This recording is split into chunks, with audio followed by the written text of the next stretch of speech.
नमः संस्कृताय साथियों, मैं पुष्पा यादव आप सभी साथियों का अपने चैनल लक्ष्य संस्कृतम में हार्दिक स्वागत करती हूँ।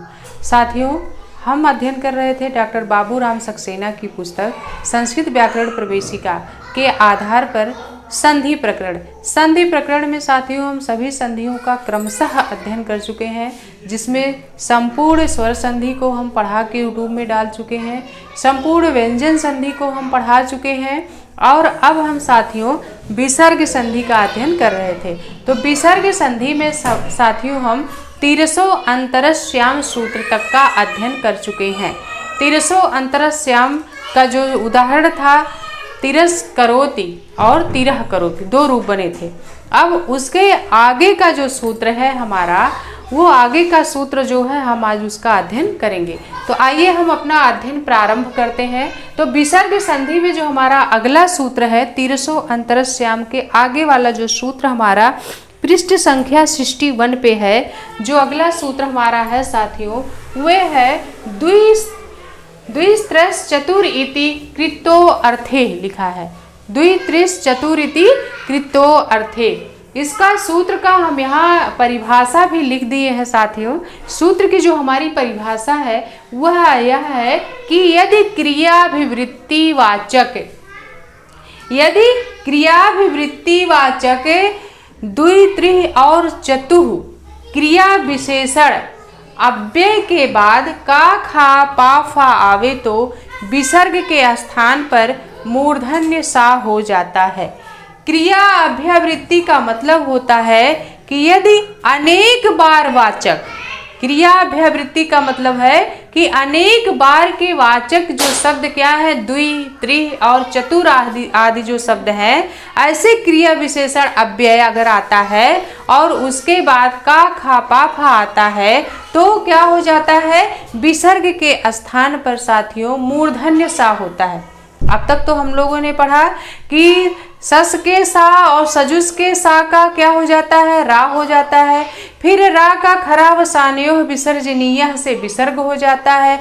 फिर विसर्ग का विसर्जनीय सह से क्या हो जाता है, विसर्ग का सा हो जाता है, दंत सा हो जाता है। और इसी क्रम में हम सारे सूत्रों का अध्ययन करते हुए तिरसो अंतरश्याम सूत्र एक था, इसके पहले का इसके पहले का जो सूत्र है उसका अध्ययन जब हम किए थे तो उसमें था कि यदि तिरस शब्द आए और उसके बाद का खा पा फा आए तो विकल्प से सा हो जाता है। जैसे कि उसका उदाहरण था तिरह करोति और तिरस करोति, विकल्प से यानी दो रूप बने।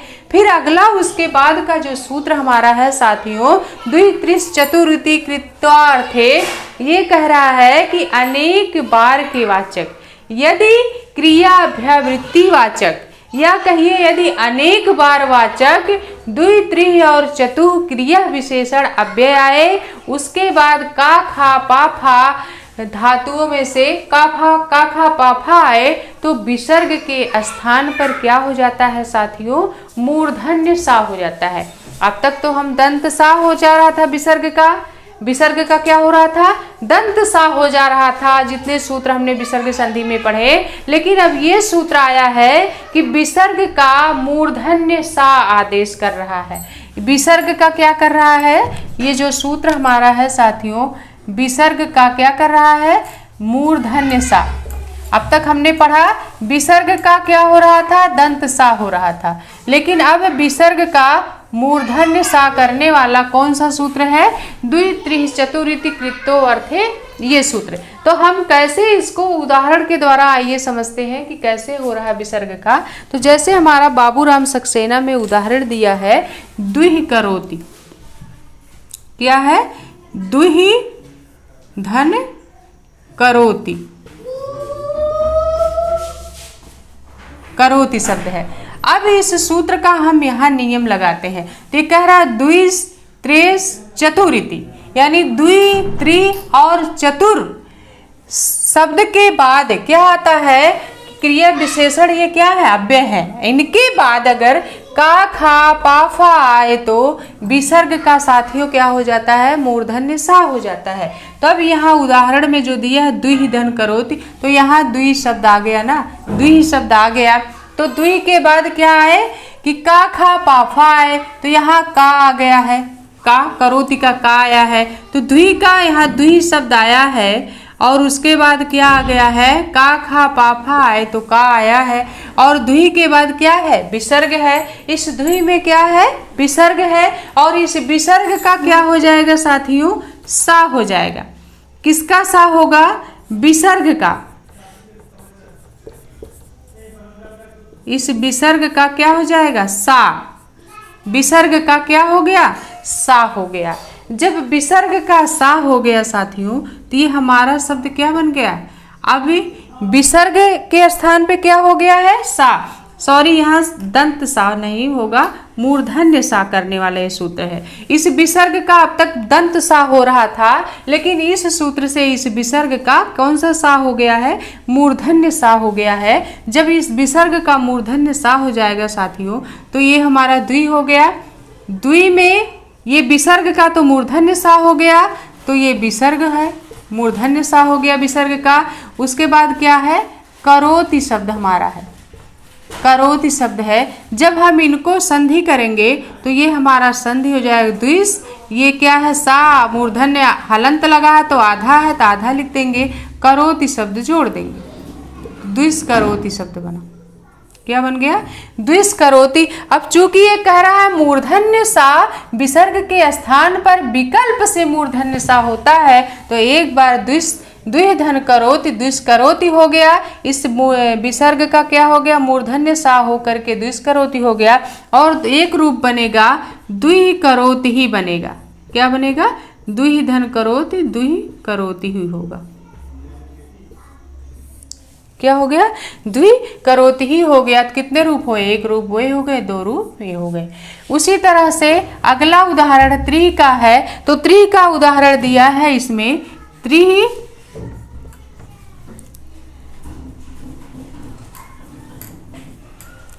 अगला उदाहरण हमारा दिया है साथियों, त्रि धन खादति। अब त्रि खादति में हम देखेंगे, अब त्रि ही आ गया और त्रि क्रिया विशेषण अव्यय है। इसके बाद का खा पाफा आए तो खा आया है, तो इस त्रि में क्या है, विसर्ग है और उसके बाद क्या आया है, खा आ गया है। तो इस विसर्ग का क्या हो जाएगा, मूर्धन्य सा हो जाएगा। विसर्ग का क्या हो गया, मूर्धन्य सा। किस सूत्र से हो गया साथियों, तो द्विस त्रिस चतु, इसी सूत्र से।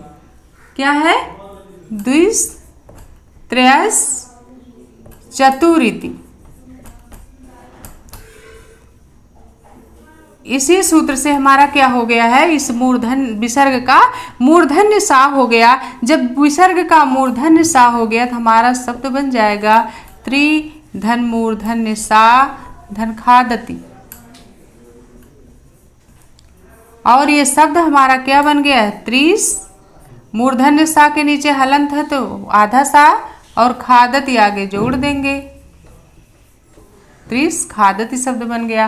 और चूंकि कह रहा है विकल्प से होगा तो एक बार त्रिस खादति हो गया इस विसर्ग का मूर्धन्य सा होके, और दूसरा रूप त्रिह धन खादति, त्रिह खादति ही रहेगा, त्रिह खादति ही रहेगा।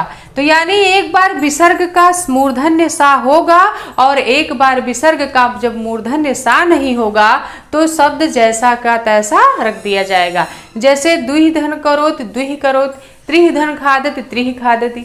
और जब विसर्ग का हम सा करेंगे तो त्रिस खादति हो जाएगा, द्विस करोति हो जाएगा। तो दो दो रूप हो गए। और अगला है चतुः शब्द, जो चतुः का उदाहरण दिया है साथियों। चतुः का अगला उदाहरण हमारा है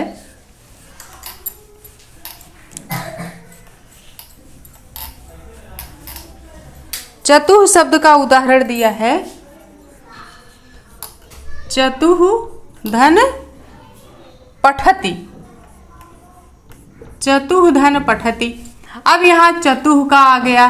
चतुः क्या है, क्रिया विशेषण अव्यय है। ये क्या है, क्रिया विशेषण अव्यय।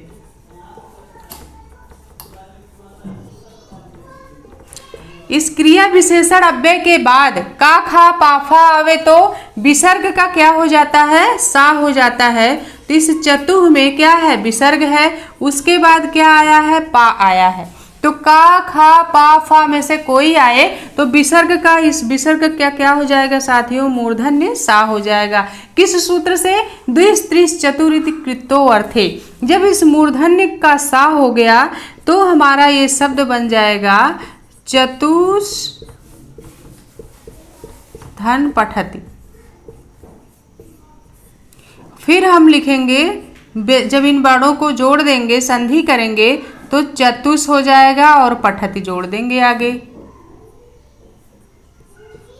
पठति शब्द जुड़ गया, चतुष पठति हो गया। एक रूप तो ये बना। और जब इस विसर्ग का सा नहीं होगा तो शब्द जैसे का तैसा हम लिख देंगे, तो दूसरा रूप हमारा बनेगा चतुः पठति। क्या बनेगा, चतुः पठति बन गया। तो दो रूप हो गए, क्योंकि ये विकल्प से कर रहा है तो विकल्प से का दो रूप, विकल्प का मतलब दो रूप बनेगा। एक बार विसर्ग का मूर्धन्य सा होगा, एक बार विसर्ग का विसर्ग ही रह जाएगा। तो ये हमारा रहा।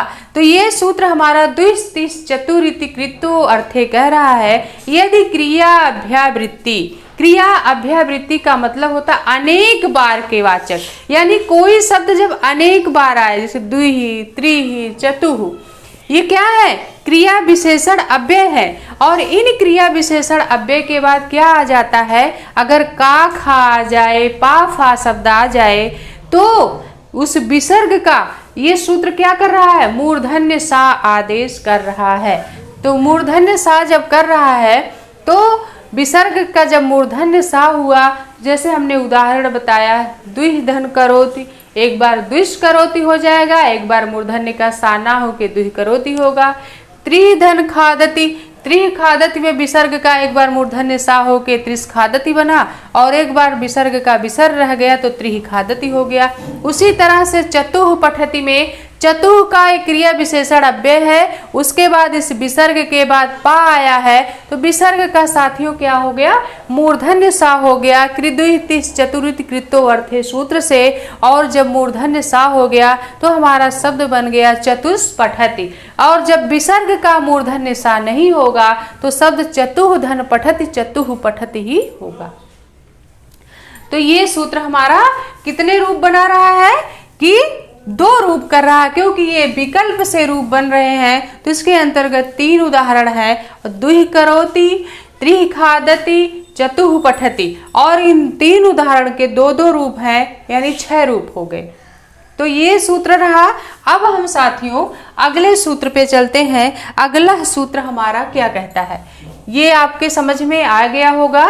और आपसे हम एक बार और कहना चाहेंगे कि आप जब भी हमारे वीडियो को देखिए तो आप बाबूराम सक्सेना को अपने सामने रखिए और अपना नोट्स और पेन लेके जरूर बैठा करिए, क्योंकि ये समझिए एक तरह से हम व्याकरण का जो संधि का है संपूर्ण नोट्स ही तैयार करवा रहे हैं। और ये नोट्स आप लोगों के ऊपर निर्भर है, आप लोग किस तरह से समझ करके इसको अपने नोट्स में शामिल कर रहे हैं। और जैसे हम समझा रहे हैं, हम बहुत कोशिश करते हैं कि आसान तरीके से सरल भाषा में समझाएं, जिससे आपका एक अच्छा नोट्स बन के तैयार हो जाए। बाद में जब भी आप रिवीजन करें उसको, तो आपको वो सारी संधियां क्रम से आसानी से समझ में आ जाएं और जरा भी दिक्कत नहीं होगी। तो फिर हम आप अगला सूत्र पढ़ाने चल रहे हैं। हमारा अगला सूत्र है साथियों कस्कादिषु। उसी के नीचे जस्ट हमारा अगला सूत्र है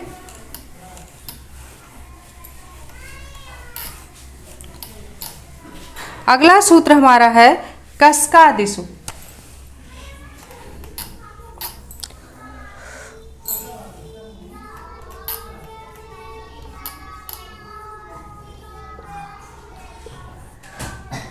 कस्कादिषु चा। कस्कादिषु सूत्र कह रहा है कि सा के बाद यदि का आए तो सा का मूर्धन्य सा हो जाता है।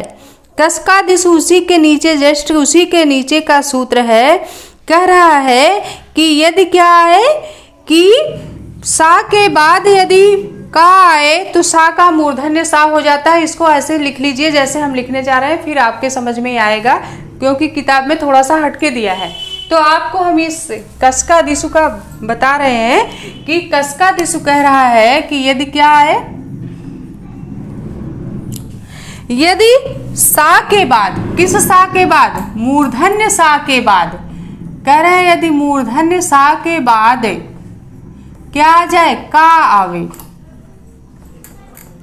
अब तक तो था कि का खा पा फा में से कोई आए, लेकिन ये सूत्र कह रहा है यदि मूर्धन दंत सा के बाद का आवे तो इस दंत सा का मूर्धन्य सा हो जाता है।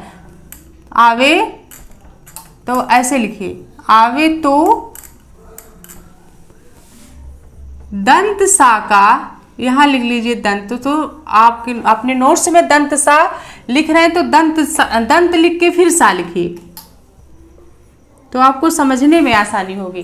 दंत सा का मूर्धन्य सा हो जाता है, ऐसे लिखिए तो और आसान हो जाएगा।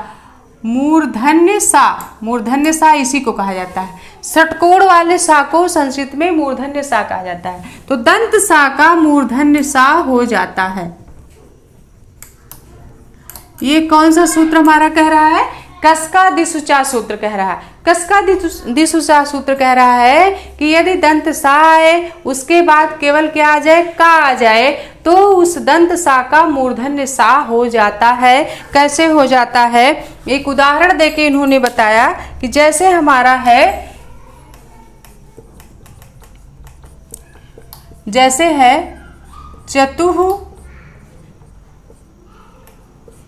धन कपालः, चतुः धन कपालः। अब चतुः धन कपालः में ये कैसे होगा कि दंत सा के बाद अगर का आए तो मूर्धन्य सा हो जाएगा। अब चूंकि यहाँ उदाहरण इन्होंने दिया चतुः धन कपालः का, तो चतुः कपालः में सबसे पहले ये चतुः का जो क्या है, विसर्ग है। चतुः का क्या है, ये विसर्ग है, और इस विसर्ग का क्या हो जाएगा, विसर्ग के बाद हमारा क्या आया है, का आया है। तो यदि विसर्ग के बाद खर प्रत्याहार का वर्ण आए तो विसर्ग का सा हो जाता है। किस सूत्र से, विसर्जनीय सा।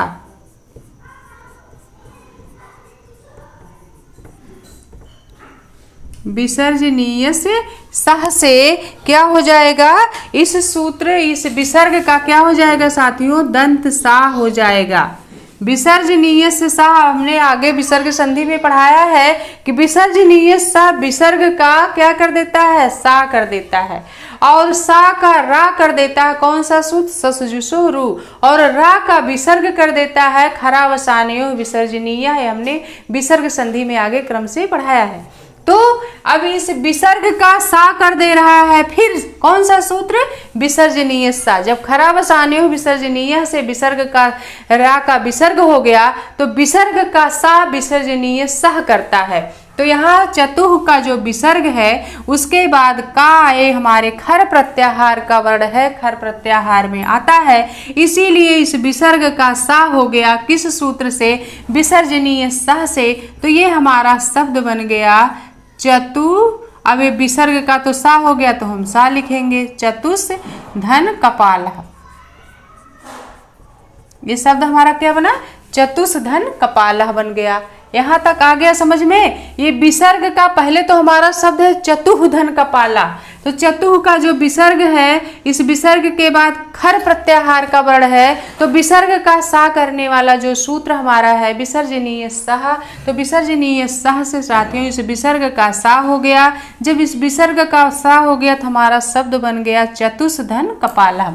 अब चतुष धन कपालः जब हुआ तो चतुष का जो सा है उसके बाद क्या आया है, का आया है। अब यहाँ कसका दिशुचा का नियम लगेगा। किस सूत्र का, कसका दिशुचा सूत्र का अब यहाँ नियम लगेगा। ये सूत्र कह रहा है यदि सा के बाद का आवे तो इस दंत सा का मूर्धन्य सा हो जाता है। किस सूत्र से हो जाता है, कसका दिशुचा से।